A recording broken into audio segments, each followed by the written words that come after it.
Graça e paz, Igreja do Deus Vivo. Quero agradecer a sua presença, você que está aqui conosco, que Deus abençoe a sua vida e que esta manhã seja uma manhã proveitosa para nós no estudo da palavra do Senhor. Você que nos assiste em casa, que Deus esteja abençoando a sua vida, bem como toda a sua casa, e que em breve, com a vontade de Deus, possamos estar todos nós juntos aqui na casa do Senhor. Você que está aí na enfermidade, se você está aí acamado, fique tranquilo, porque Deus está bem pertinho de você aí também, tá bom? Que Deus te abençoe. Vamos lá, irmãos, então. Eu quero convidar a Ruth Muniz, que é a nossa, como é que eu vou dizer assim, regente de todas as manhãs da nossa classe. Pode ficar tranquilo que essa aqui eu sei que você domina. Vamos lá, 351, abra aí para mim. Hoje é o dia da... Eu não posso deixar de cantar esse cântico. Belas palavras de vida. Vamos ficar de pé? Um grande coral, hein? O grande coral da nossa classe. Todo mundo de pé, por favor. A Ruth, com excelência, vai reger. Vê um microfone aqui para a Ruth. Isso. Ela vai reger com excelência. Você segue ela. Não olha para mim que eu desafino. Ok? Olha para ela que vai seguir ali. Pega o microfone lá. Joel, vem para frente porque ela quer ouvir sua voz, Rogel. Senta aqui na frente, viu? Quem sabe cantar, vem para frente. Quem não sabe, também canta onde você estiver. Aqui, fica aqui. Isso, bota aí. O 3, você que tem seu inário aí, 351. Dia da Bíblia, belas palavras de vida. Vamos louvar ao Senhor então com este hino. Aqui através da nossa irmã Ruth Muniz. Quem conhece? Eu conheço. Aí, ó, bênção. Todo mundo? Ué, pensei que era mais gente, né? Eu também pensei. Eu também, quase que eu me engano. Eu falei assim, sei que o Ruth domina. Cantamos muitas vezes aqui quando eu fui superintendente da escola dominical. A gente cantou muitas vezes. Isso. Então vamos lá. Quero ouvi-las mais Outra vez, belas palavras de vida, narram tudo que Cristo fez, belas palavras de vida, elas vêm de cima, seu poder anima, que alegres são essas palavras de vida, que alegres são essas palavras de vida. Só Jesus Cristo a todos dá belas palavras de vida. Sem Jesus salvação não há belas palavras de vida. Com amor conclama, para o céu te chama, que alegres são essas palavras de vida, que alegres são essas palavras de vida. Só Jesus Cristo é Salvador, belas palavras de vida, quer salvar todo pecador, belas palavras de vida. Ele vivifica e nos purifica, que alegres são estas palavras de vida, que alegres são essas palavras de vida. Eita, glória, é muito bom, né? Glória a Deus. Poder sentar, irmãos. Semana passada eles saíram aqui cantando assim, Natal, Natal, Natal, Natal. Às vezes... Não, Cortou? Cortou. Deixa eu ver aqui. Vai, pega aí. Às vezes os irmãos acharam diferente, mas assim, a igreja canta dessa forma. Natal, Natal. Quando se divide no coral, o baixo, não sei se o tenor também, se o Joel pode, o tenor também, então na voz deles, eles cantam um tom acima do que o soprano e o contralto. Por isso que a igreja canta assim, porque é normal cantar assim. Só dividido em coral que é diferente. Talvez alguém ficou na dúvida, então já tirei a dúvida. EBD também é aula de música, ok? E hoje vocês vão cantar assim: belas palavras de vida, que alegres são, que Vocês vão cantar hoje. Semana passada foram com o coro, né? Natal, benção. Vamos orar mais uma vez? Feche seus olhos. Obrigado, Deus, por esta manhã, por estarmos aqui na Tua casa e neste momento podermos abrir a Tua palavra e junto com o Teu povo, Deus, ouvir a Tua voz. Oh Deus, somos dependentes do Senhor, carente. Então, Deus, nos ajude, é a nossa oração, em nome de Jesus, amém.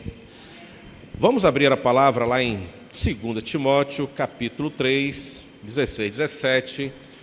Nós vamos fazer uma abordagem, sobre as Escrituras Sagradas. Esse instrumento abençoado que você tem nas mãos, hoje você tem ele aí no celular, no computador, nas rádios, enfim, em todos os lugares. Você tem a palavra de Deus. Acredito que hoje, como a Bíblia já era o livro mais lido, mais vendido, também, de certa forma, por uma boa parte da humanidade, um livro muito odiado, perseguido, a Bíblia tem esse mistério em si, porque ela, nós vamos aprender aqui, que ela é a revelação de Deus. Irmãos, para que nós possamos entender essa guerra espiritual, essa batalha espiritual contra a Bíblia, é só você conseguir perceber que quem deu a palavra, quem ditou as palavras, é alguém que é santo e puro, que é Deus. E as palavras de Deus também são santas, puras e perfeitas.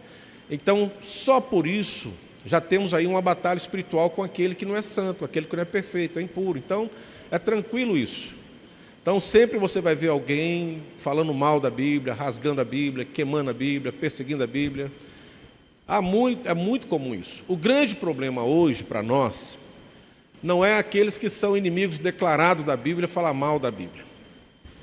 Em vez de quando Deus vai lá, muda o coração dele. Ontem eu estava ouvindo a história de um ateu, que era tão ateu que se converteu e depois ele escreveu um livro mais ou menos assim, Deus existe, uma coisa assim, um ateu diz, Deus existe. Mais ou menos o tema é esse. E é uma verdade, Deus de vez em quando vai lá e converte o coração das pessoas, porque é a palavra de Deus. Agora, o que mais nos assusta é quando alguém de nós, entre nós, que já caminhou conosco, com muitas palavras abençoadas, de repente muda o seu contexto. Tentam mudar as versões bíblicas, a interpretação bíblica. Isso aí que é perigoso para nós. Chamamos do liberalismo teológico, neoliberalismo teológico, onde, em vez de nós nos adequarmos à vontade de Deus, nós estamos forçando Deus a se adequar à nossa realidade. Isso é perigoso para nós, porque vem muito sutil e vem de dentro de nós, de pessoas que já fizeram coisas tremendas pregando a palavra e hoje de forma sutil prega o neoliberalismo, que muitas vezes choca as nossas vidas. Então nós temos que ter cuidado com isso aí. Temos que ter aquele comportamento dos bereanos, Seja quem for pregar a palavra para você, seja quem for, você precisa abrir o texto, a palavra, para confirmar se aquilo que está sendo dito realmente é a palavra de Deus ou uma invenção humana, uma vontade humana para nós. Então, esse é o nosso grande perigo nos dias atuais. Mas eu quero falar sobre as Escrituras.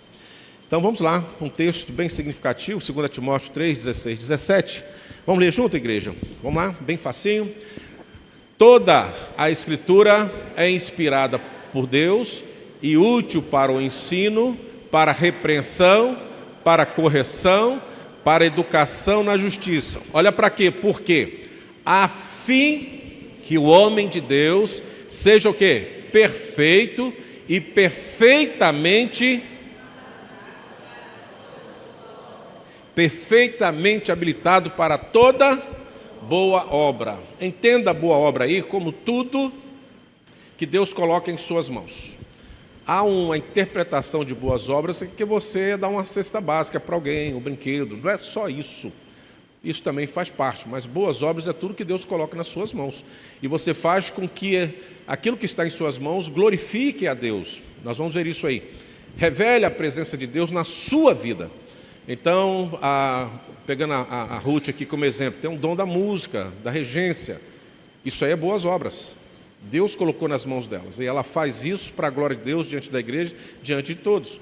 Professores de escola dominical, aqueles que cantam no ministério de louvor, aqueles que visitam, enfim, toda esse gesto e atitude seu em prol do Evangelho, fazendo com que Deus se revele através de você, pelo que você vem praticando, isso é considerado boas obras. Por isso que ele fala lá com todas as letras, a fim de que o homem de Deus seja perfeito e perfeitamente habilitado para toda boa obra, que é esta obra que vai revelar Deus em sua vida. Olha só. Então, cuidado com esse conceito que achar que boas obras é dar uma oferta, é dar uma esmola, é fazer o bem para alguém. Também é, mas não é só isso, vai além disso. E muitas vezes nós somos bons para entregar o alimento a alguém e às vezes negligenciamos aquelas boas obras que temos de servir ao Senhor e viver conforme a vontade de Deus. Então vamos lá. Hoje nós estamos comemorando o dia da Bíblia, o nosso tema é as Escrituras Sagradas, o texto básico lido. Então o que nós queremos falar hoje? Perceba o seguinte, irmãos, que vivemos em tempo onde a verdade hoje está extremamente relativa. Você já percebeu isso? Então aquela que é a verdade das verdades, que é a palavra de Deus, enfrenta esse dilema onde todos não aceitam mais uma verdade, ou seja, tudo pode ser uma verdade ou a verdade ser relativa conforme o propósito e o desejo dos corações das pessoas. Resultado disso é que muitos, mas muitos questionam o poder transformador da palavra de Deus. Não são poucos os que questionam. Outros, de uma forma velada, questiona isso. Outros, de uma forma bem efusiva, presente, que todos percebem isso, né? Mas, no entanto, o que nós percebemos e cremos é que a palavra de Deus, as Escrituras, elas são claras, ela é bem clara. E clara no que sentido? Primeiro, a palavra de Deus, ela é viva e eficaz. Segundo, a palavra de Deus é capaz de transformar corações. Terceiro, a palavra de Deus é capaz de renovar mentes e também direcionar vidas. Ela por si só, ela é a manifestação do poder de Deus de forma visível em nosso meio e de uma forma espiritual para aqueles que creem e aqueles que vivem na obediência das Escrituras. Então hoje nós vamos ver como a Bíblia transforma nossas vidas, por meio da sua inspiração, que é divina, como nós já falamos, mas também por meio do ensino, por meio da repreensão, por meio da correção e instrução na justiça. Esta forma da Bíblia transformar vidas, acredito que você, como nós, eu, todos nós, já vivenciamos em algum momento da nossa vida. Quando fomos achados por Deus, através da ação do Espírito Santo, onde nós nos rendemos a esta graça que o Senhor nos oferece através de Cristo Jesus, de imediato algo começa a ser transformado no nosso coração. Isso é transformado quando nós começamos a ter conhecimento das Escrituras e, tendo conhecimento das Escrituras, começamos a ter a nossa vida moldada pela palavra de Deus. Por isso que ela transforma a nossa vida, ela transforma porque é uma palavra inspirativa, veio da inspiração de Deus, ela é divina. Então ela nos ensina, ela nos repreende, ela nos corrige, ela nos orienta e ela nos ajuda a viver na prática da justiça. Então aqueles que creem no Senhor Jesus e vivem com a palavra de Deus na obediência, têm essas particularidades que muitas vezes é diferenciada daquele que não crê na palavra de Deus. Então nós somos diferenciados. Mas primeiro eu quero considerar hoje sobre as Escrituras, a origem das Escrituras. Por que eu quero considerar isso em primeiro lugar? Porque é a base da sua existência. É a base que vai nos levar a entender por que a Bíblia ainda consegue hoje fazer diferença e transformar vidas em dias tão conturbados, em dias que o mundo está cada vez mais presente em todas as camadas da sociedade e que infiltra sorrateiramente nas igrejas e nas nossas famílias. E assim, mesmo assim, nós percebemos que a palavra de Deus ainda transforma vidas. Então, qual é a origem das Escrituras? Qual é a origem das Escrituras? Está na base de tudo. Está na inspiração de Deus, na vontade de Deus. A origem da Escritura, ela foi revelada por Deus, ali que começou, no coração de Deus. Eu vou falar mais na frente, mais adianto. Quem escreve o Pentateuco, né, os 5 primeiros livros da Bíblia, é Moisés. Isso nós sabemos e conhecemos. Mas olha que coisa interessante. Num certo momento, na caminhada de Moisés, quando ele retira o povo ali da escravidão do Egito e chega lá depois do Mar Vermelho, lá, o mar aberto, Deus o chama e ele sobe ao monte. Concorda comigo? Vai passar 40 dias lá. Fazendo o quê? Fazendo o quê? Escrevendo o texto santo, os mandamentos do Senhor. E que foi 2 vezes escrito. Ele volta, fica magoado com o pecado do povo, quebra tudo, depois Deus volta aqui de novo, rapaz. Vamos escrever esse negócio de novo. Dada a importância da palavra de Deus, Deus que chama, vem cá que eu vou escrever o mandamento para o povo. Agora eu tenho um povo, separei um povo, libertei um povo, agora eu tenho os mandamentos para este povo. A minha vontade é essa aqui.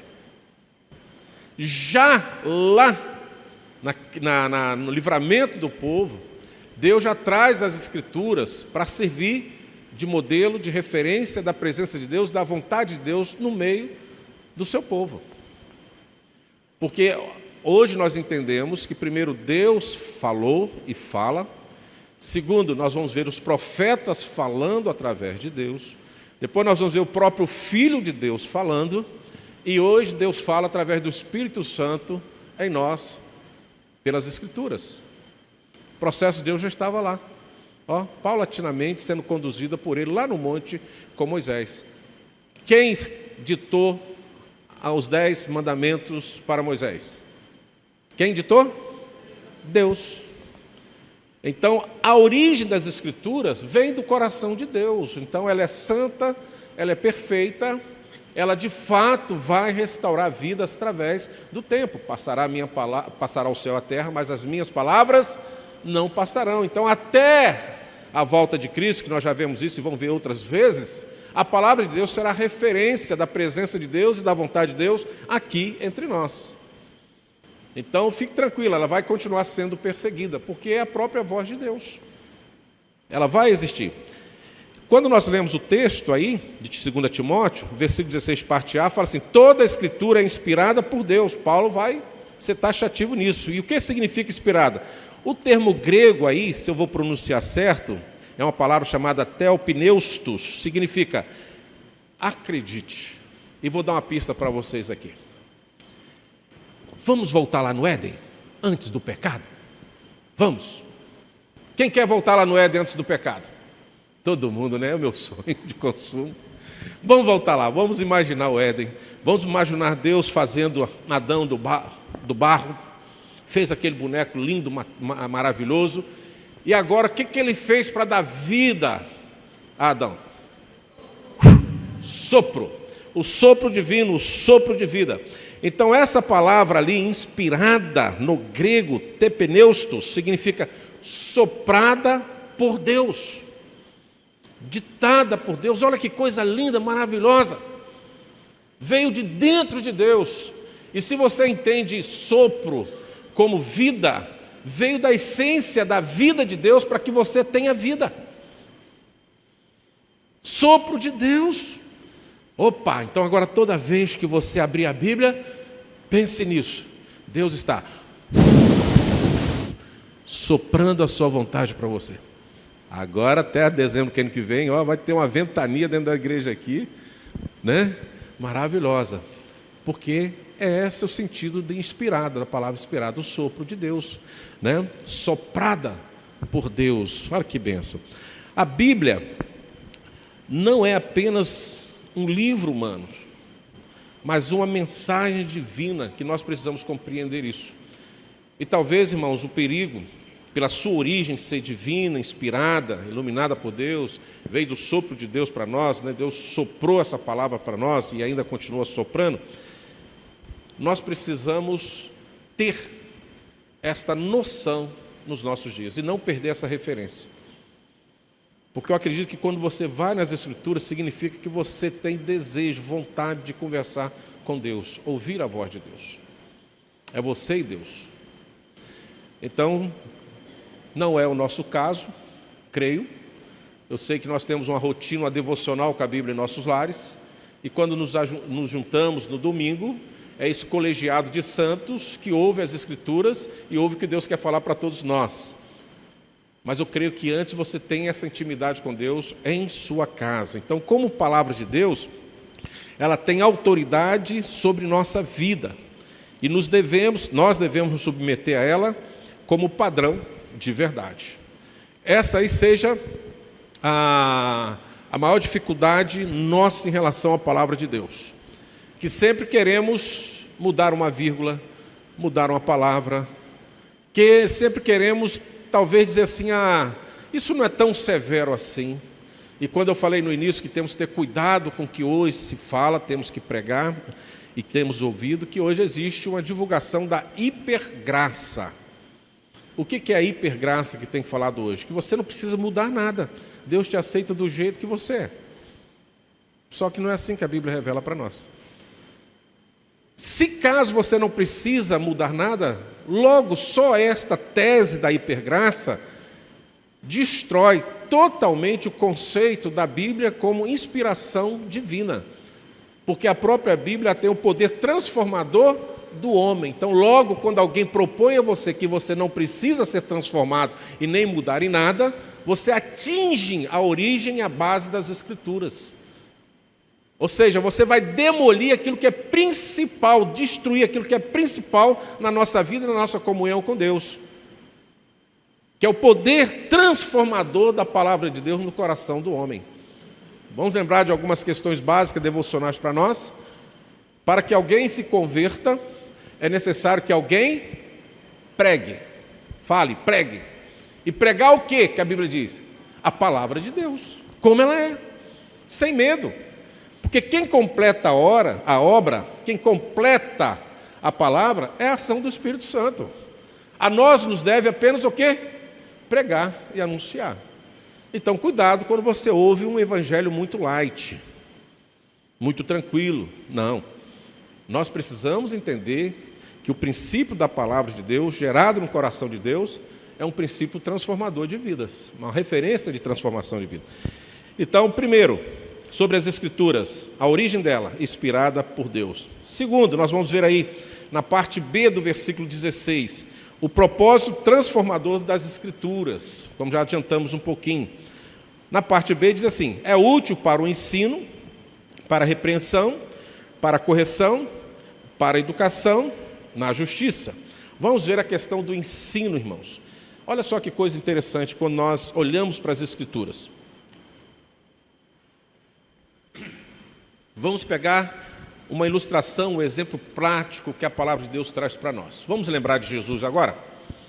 Jesus nasceu, Natal está chegando, cremos, ele cresceu e vai iniciar o seu ministério.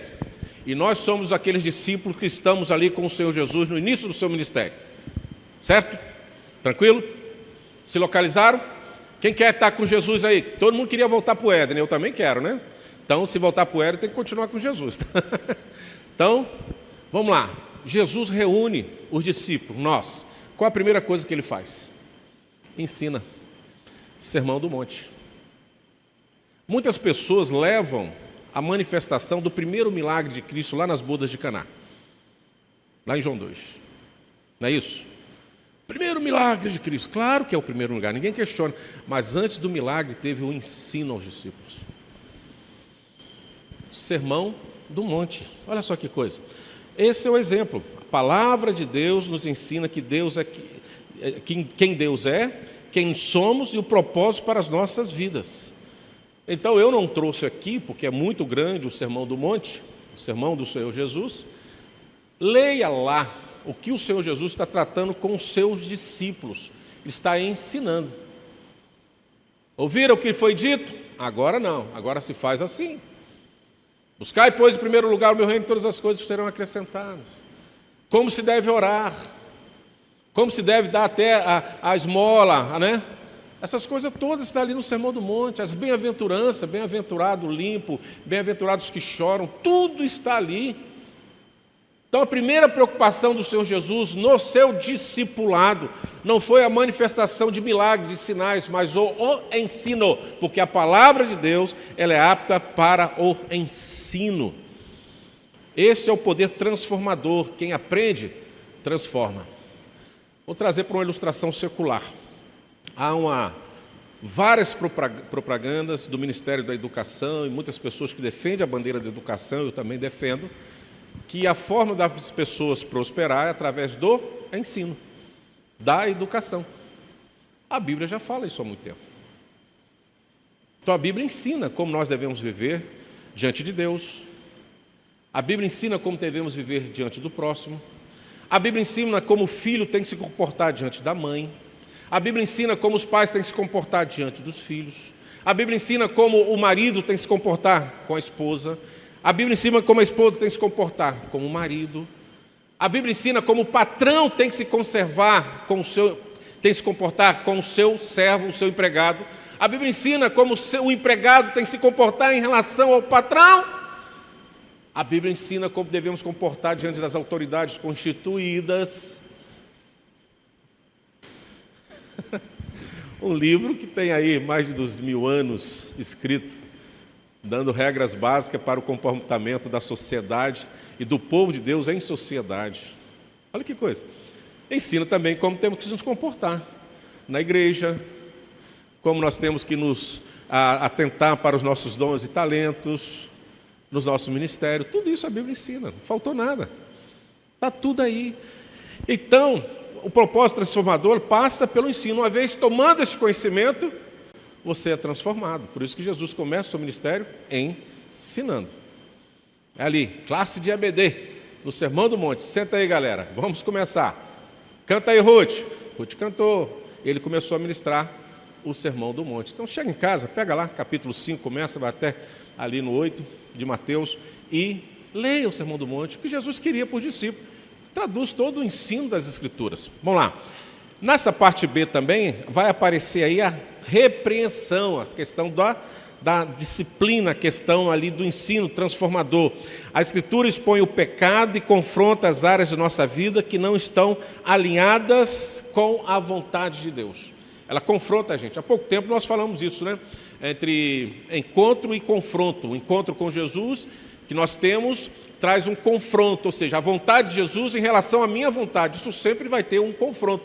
E quando nós lemos as Escrituras, ela vai expor e confrontar as nossas áreas, nosso pecado, né? Que não estão alinhados à vontade de Deus. Você percebe logo. E qual o exemplo que nós temos na Bíblia? E outra coisa, particularidade aqui. Irmãos, quando você escrever uma biografia, se você tiver coragem de escrever uma biografia da sua vida, o que você vai colocar lá? O que você colocaria na biografia da sua vida? Nossa, a classe hoje está tão comportada. É o café, né? O café maltratou a gente no bom sentido, né? Eita, coisa boa, hein? Se essa moda pega, vai ficar bom, hein? Hein? O que você vai falar, hã? Pode responder. O que você falaria na sua biografia? Vai lá, tem um microfone lá. Hã?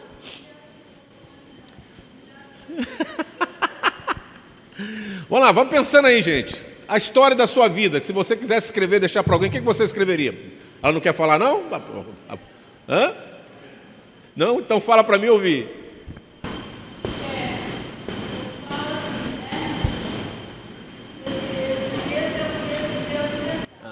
Opa!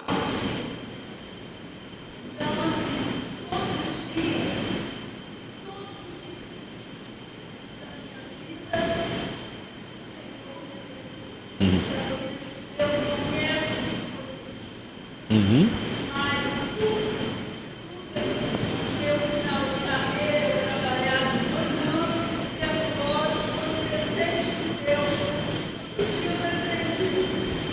Benção. Glória a Deus. Oh, glória. Ei, aleluia. Resumindo para você que está em casa, ela falou que muitas coisas que ganhou na vida, o trabalho, o bem, as famílias, mas o principal foi quando ela chegou na igreja. Traduzir direitinho? Você colocaria na sua biografia? Amém. Eu também colocaria isso. Mudou a história, nova criatura. É isso aí, poder transformador. Isso, poder transformador da palavra de Deus. Bom, irmãos, eu não esperaria outra coisa de vocês a não ser isso. Mas olha que coisa interessante. Você não colocaria na sua biografia algo esdrúxulo, não?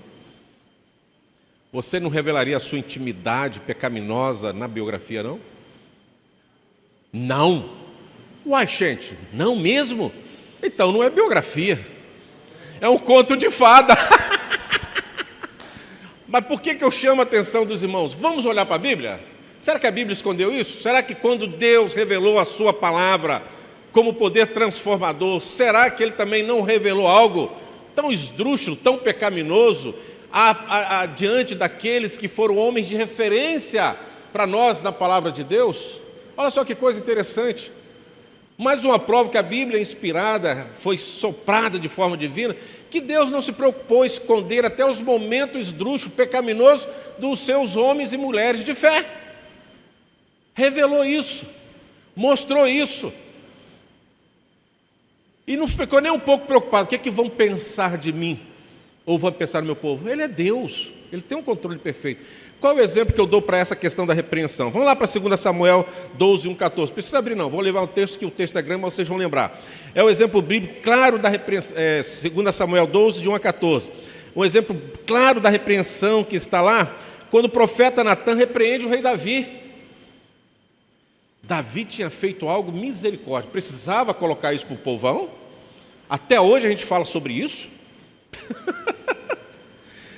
Após Davi ter cometido primeiro adultério, depois ter mandado matar Urias, né? Aí Deus envia Natan para confrontá-lo, profeta. Natan conta uma parábola sobre um homem rico que toma a única ovelha de um homem pobre e apesar de ter muitos recursos, Davi indignado declara que tal homem merece o quê? Que cara, não pode. Pegou a única ovelhinha e matou, e ele tem muitas posses. Não, esse cara tem que morrer. Olha Davi, cara.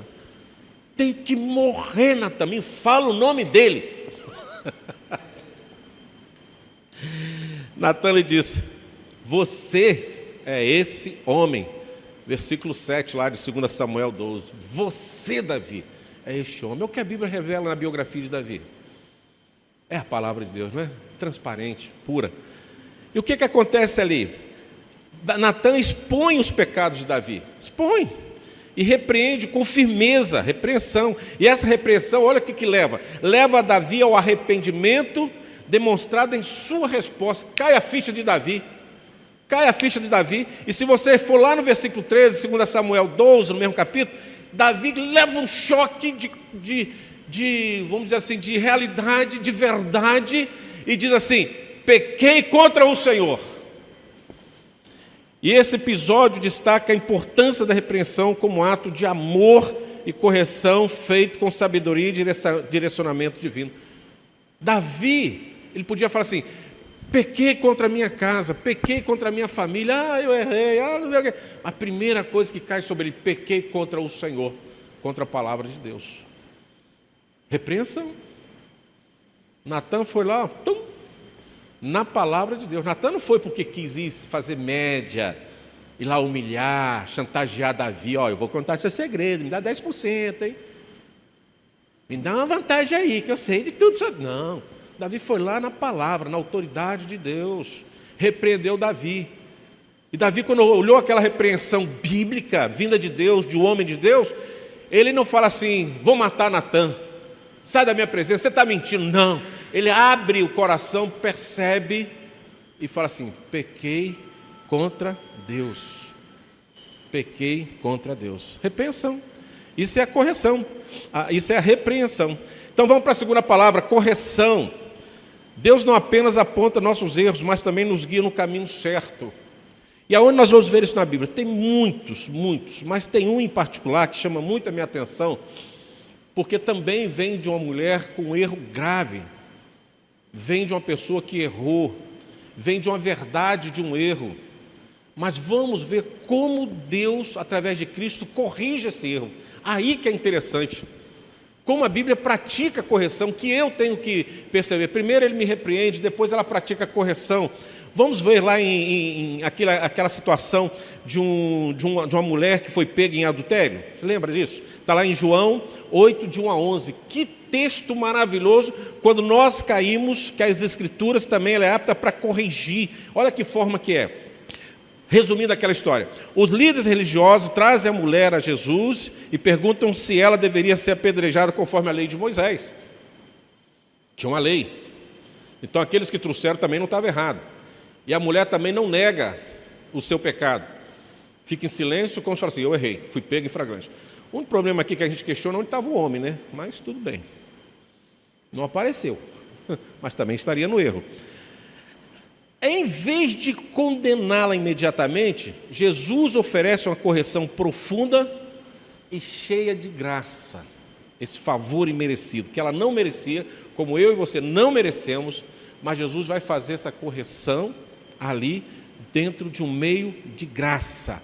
Ele diz, quem de vocês estiver sem pecado, que pesado isso, hein? Eu acho que essa palavra de Jesus nos joga no nosso banquinho para a gente ficar aí, né? Sempre aí no banquinho aprendendo, crescendo, até que a gente possa se manifestar em alguma coisa. Ele é taxativo.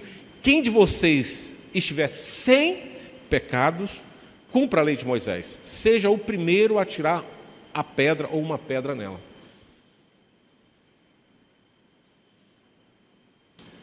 Ficou do jeito que está aqui, um silêncio total. Ninguém ousou falar nada. Lá em João 8, 7, Jesus fala assim, tudo bem, vamos cumprir a lei de Moisés, mas quem pode cumprir? Quem não tem pecado. Olha a correção aí. Isso leva aqueles acusadores a refletirem e saírem por um por um.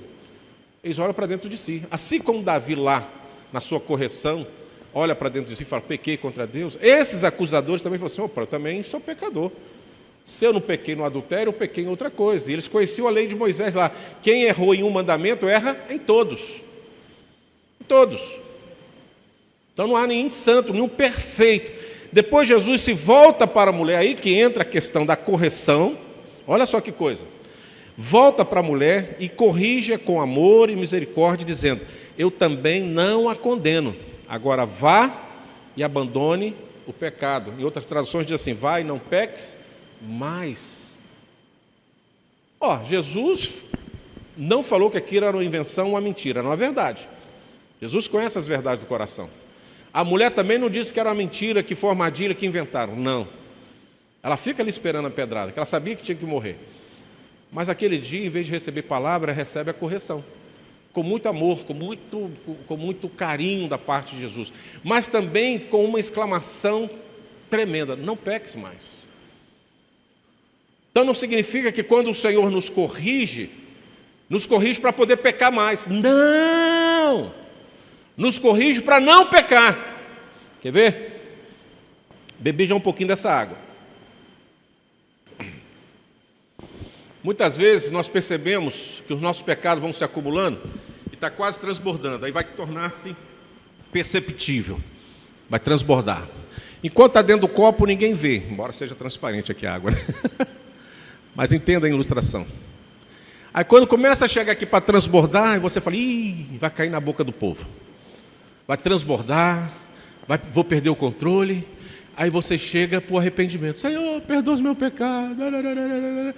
Aí Deus fala assim, está perdoado. Aí você esvaziou o copo.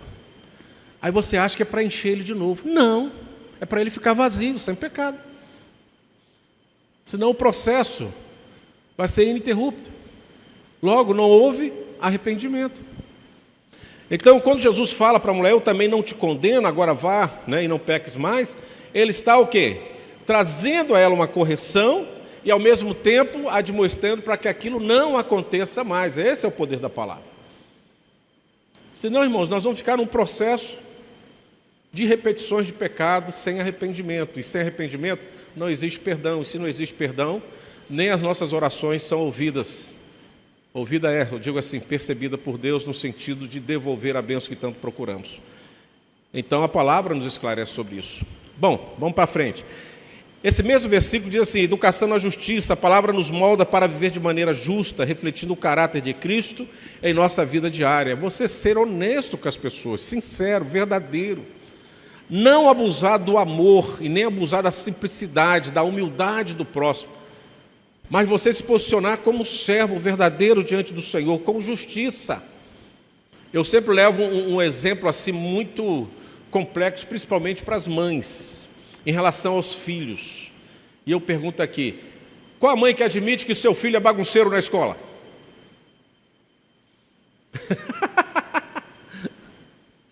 Não, meu filho não. Não é. Mas quando nós vivemos na justiça, nós conhecemos nosso filho e sabemos o que ele pode praticar. E você nunca vai na porta da escola brigar com a professora porque você recebeu um recadinho que seu filho faz muita bagunça na escola, porque você conhece, você é justo. E justiça começa com aqueles que são de dentro de casa. Vocês ouviram aquela situação que teve no avião agora há poucos dias? Aí depois chegou uma versão que a mãe do menino lá, que não tinha filmado, uma outra pessoa de uma ONG que filmou. Eu não quero entrar no mérito, eu quero pegar o exemplo, que eu não estava lá, é muita disse-me disso, não sei a verdade. Mas o que chocou muitos, e se caso foi verdade do jeito que foi noticiado no primeiro momento, eu achei assim, sei lá, o fim de todos os tempos. Se uma mãe consegue agir daquela forma. Ela não agiu com justiça. Ela tinha que educar primeiro o seu filho. E ela ser exemplo de educação. Porque aquele filho vai crescer sabendo que não tem limite, ele pode fazer qualquer coisa, pedir qualquer coisa, ganhar qualquer coisa. E ai daquele que não lhe der, senão sua mãe vai lá, briga e bate na cara de todos os outros e bota o pessoal na internet aí. E aí, mãe? Quando nós olhamos na educação da justiça na Bíblia, é para ser justo. Com os nossos filhos, nossos entes, e também com aqueles que são lá de fora. Não é porque o meu reino é mais importante do que o vosso reino. Não, na justiça você é justo com todos os negócios de família, com todas as pessoas, com a pessoa mais humilde ou a pessoa mais culta que você possa conhecer. Você tem que viver na justiça, na verdade, na realidade. Ser justo. A questão de viver na justiça mexe até com o nosso bolso. Agora eu vou machucar vocês. Vocês vão sair daqui chorando. Vamos lá. Questionaram Jesus certa feita sobre impostos. O que Jesus fez? Qual foi a justiça de Jesus? Me dá uma moeda aí.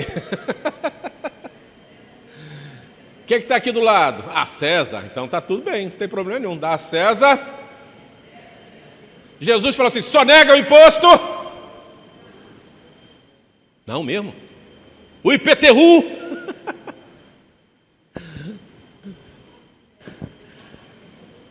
Justiça. Você tem que viver. Você tem que praticar. Só para a gente pegar assim entre uma coisa muito complexa para uma menos complexa. Se nessa Jesus falou assim, você tem que ser justo e praticar a justiça, nas demais coisas também. Entendeu o negócio? Lá no plano cruzado, MR, com as letrinhas, como é que eram as letrinhas lá naquela época?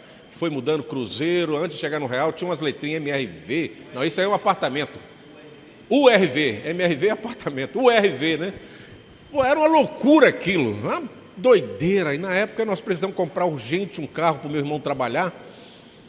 E cheguei para um amigo meu e eu preciso de um carro que dure pelo menos 4 meses, sem dar problema. Ele está aqui uma Brasília, é esse seu carro. Falei, beleza. E uma loucura, em 4 meses também tinha que comprar, e colocamos o carro nele. E o carro aguentou 4 meses mesmo. E parou. Meu irmão tinha que rodar o interior todo, vendendo consórcio, uma coisa de doido. Brasília é ótimo o carro. Aí depois, pum, parou. Aí fomos abrir o motor. Sabe o que tinha no negócio lá de óleo, para não passar óleo para o motor, que estava todo quebrado? Tinha estopa. Encheu um negocinho lá de estopa para não vazar óleo. É um negócio lá naqueles motores antigos. Hoje muita tecnologia, ninguém nem sabe o que é isso, né? Só quem viveu com Fusca e Brasília sabe o que é aquela tecnologia. É um monte de válvula, aquele negócio. Então botou um estopa lá para não vazar.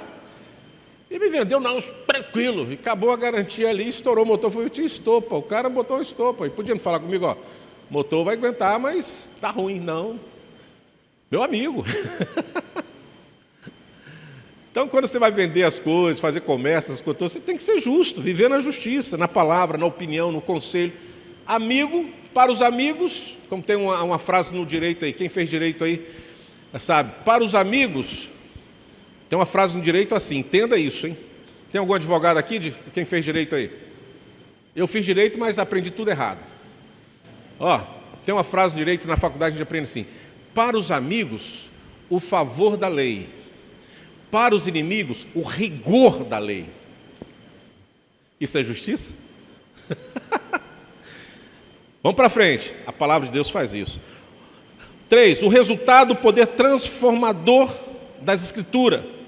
Primeiro resultado, maturidade espiritual e capacitação para boas obras, como nós já falamos aqui, para que o homem de Deus seja apto e plenamente preparado para toda boa obra. Então, o propósito final das Escrituras é transformarmos em pessoas maduras, capazes de realizar as boas obras que preparou para nós. Efésios 2:10, como nós já mencionamos aqui anteriormente, né? E diz lá: pois somos feitura dele, criado em Cristo, Efésios 2:10. Pois somos feitura dele, criados em Cristo Jesus para boas obras, as quais Deus de antemão preparou para que andássemos nela. Para que andássemos nela. Deus preparou as boas obras para que nós viéssemos a praticar, mas não para que nós fugíssemos dela, mas para que nós venhamos o quê? A praticar. Agora, o que me assusta é a primeira frase do versículo de Efésios 2:10. Está lá? Pois somos o quê? Feitura dele. Aí vem, criados em Cristo Jesus para boas obras. Significa o seguinte: se formos a feitura de Cristo e criado em Cristo, as boas obras precisam estar presentes em nós, com justiça. Praticarmos. Foi feito para que andássemos nela. Não é uma opção. Veja bem, não é uma opção. Então, se você tem dons e talentos, não é uma opção sua praticar ou não. Você precisa praticar para que nós andássemos nela. Seus dons e talentos. Se você sabe que tem alguém que precisa de você e você pode ajudar e você não ajuda, não é para você fugir dessa pessoa, mas é para você favorecer essa pessoa, para andar nela. Deus colocou ali para você favorecer. Este versículo destaca que somos obras de Deus, criado com o propósito, realizar boas obras que foram planejadas pelo próprio Deus. Vamos lá. O que Deus planejou para você e eu, está errado? Ele errou ou não?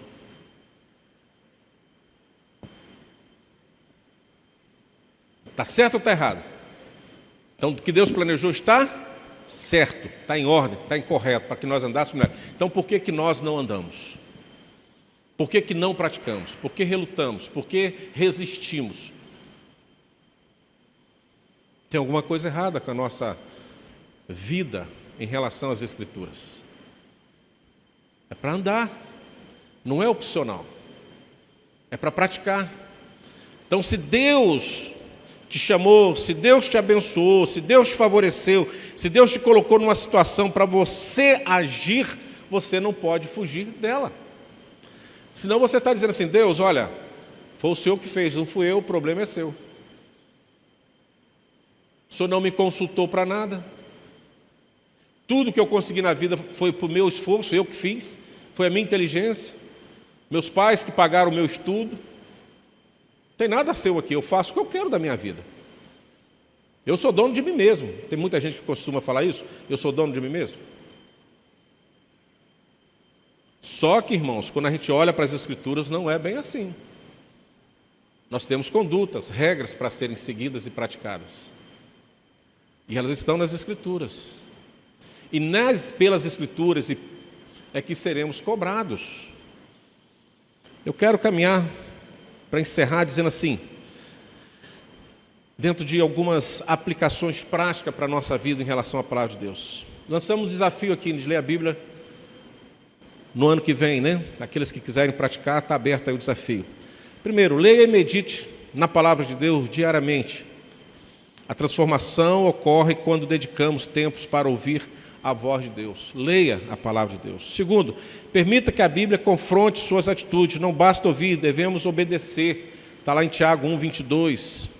Agora eu creio que é a mais complexa nos dias de hoje. Compartilhe a palavra com os outros.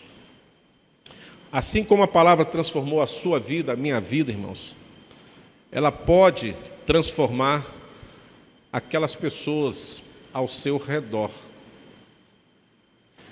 Hoje há uma carência nas igrejas, nas famílias, de pessoas que compartilham a palavra de Deus, que conversem com a palavra de Deus. Eu não sei, irmãos, se é bom ou é ruim. Não sei se é bom ou se é ruim. Mas a nossa geração, a geração de hoje, que a minha é bem lá atrás, eu estou chegando já no final da minha. Agora, na questão aí das comunicações, da internet e tal, agora há uma preocupação das autoridades, principalmente na área da educação, com o uso do celular nas escolas. Então, alguns estados estão proibindo o uso em escola pública dos celulares, porque eles perceberam que ali naquele ambiente ele é prejudicial. Ele é plenamente prejudicial. Aí eu pergunto, será que o celular também na nossa casa não é prejudicial? Né? Muitas vezes. Agora eu vou mais além um pouquinho, meu irmão. Será que na igreja também o celular não está sendo prejudicial? Hoje nós trocamos visitas por um like. Nós trocamos visita por um versículo enviado. Nós trocamos um momento de oração, de comunhão, por uma mensagem que eu ouvi de terceiro em algum lugar e achei bonito e mandei. Aí estamos achando, estou fazendo a minha parte, estou evangelizando. Será que é isso evangelizar? Será que isso é compartilhar de fato a palavra com os outros? Há aquela discussão hoje, me desculpa você que está em casa, eu sei que tem muitos irmãos nossos que precisam ficar em casa e tem que ficar em casa pela questão da enfermidade ou acompanhando alguém que está enfermo. Eu defendo isso, tem que ficar, tem que cuidar e a igreja tem que chegar até lá. Mas existem irmãos hoje que defendem a tese de que você não precisa de igreja, porque você já tem tudo na palma de sua mão. Aliás, você tem até com excelência, que você pode escolher o culto que você quer assistir, a mensagem que você quer ouvir, de quem você quer ouvir, na hora que você quiser, a hora que você quiser. O domingo já não representa mais aquele domingo do Senhor, o dia do Senhor, como tinha uma ênfase muito grande. É um próximo estudo, estamos falando da Escritura, vamos falar do domingo qualquer dia desse. Não é isso? É um bom tema. Porque essa tecnologia tem nos tirado, e talvez não percebemos, ou se estamos percebendo, não estamos dando a mínima do contraditório sobre isso, e não estamos lutando contra isso, estamos nos entregando e entendendo que isso também é bom, mas será que tem sido bom mesmo? Será que não é hora agora de nós invertermos essas questões, gastarmos um pouquinho mais de tempo presencialmente com alguém, desejar estar presencialmente no culto, de, quem sabe, se envolver e fazer algo mais, se esforçar um pouquinho mais para estar na igreja, para viver essa comunhão uns com os outros? Então, esta parte, se você entende que a palavra realmente, as Escrituras, tem tudo isso para nós, que nós já falamos que ela é apta para tantas coisas, ela também é apta para que possamos compartilhar. Porque se eu creio que a palavra atingiu meu coração e transformou meu coração, ela pode transformar também as pessoas que estão à minha volta. Que nós possamos refletir sobre isso, irmãos. E eu caminho aqui para encerrar, concluindo. A Bíblia não é apenas um livro antigo. mas a Bíblia é a palavra viva de Deus que tem poder para transformar vidas. Eu creio que por meio dela, ou seja, por meio das Escrituras e através das Escrituras, Deus nos ensina. Através das Escrituras, Deus nos corrige. E através das Escrituras, Deus nos equipa para vivermos segundo a sua vontade. Eu creio assim sobre as Escrituras. Que possamos voltar às Escrituras, viver pelas Escrituras, que possamos nos dedicar às Escrituras, permitindo que elas moldem nossas vidas e nos preparem, irmãos, para a sua primeira finalidade das Escrituras, de impactar o mundo, impactar pessoas, impactar aqueles que precisam ser salvos, conhecer o poder de Deus. E o mundo só vai conhecer as Escrituras, primeiro, se nós estivermos verdadeiramente vivendo e vivenciando esta palavra, para que as pessoas vejam o impacto dessa palavra em minha vida, e através do impacto dela na minha vida, eu posso, através dela também, em nome de Jesus, impactar a vida daqueles que carecem de ter a sua vida transformada pela graça e a misericórdia do Senhor Jesus. Então, meus amados irmãos, não despreze as Escrituras. Leia a Bíblia. Pratique as verdades da palavra. Obedeça a palavra. Compartilhe a palavra, para que possamos, de fato, viver praticando as boas obras pelas quais o Senhor fez e colocou em nossas mãos, porque fomos criados por Ele e somos feitura, somos semelhante a Ele e semelhante para que possamos fazer e praticar as boas obras que Ele colocou em nossas mãos. Amém? Leia a Bíblia. Fala, irmã Luzia.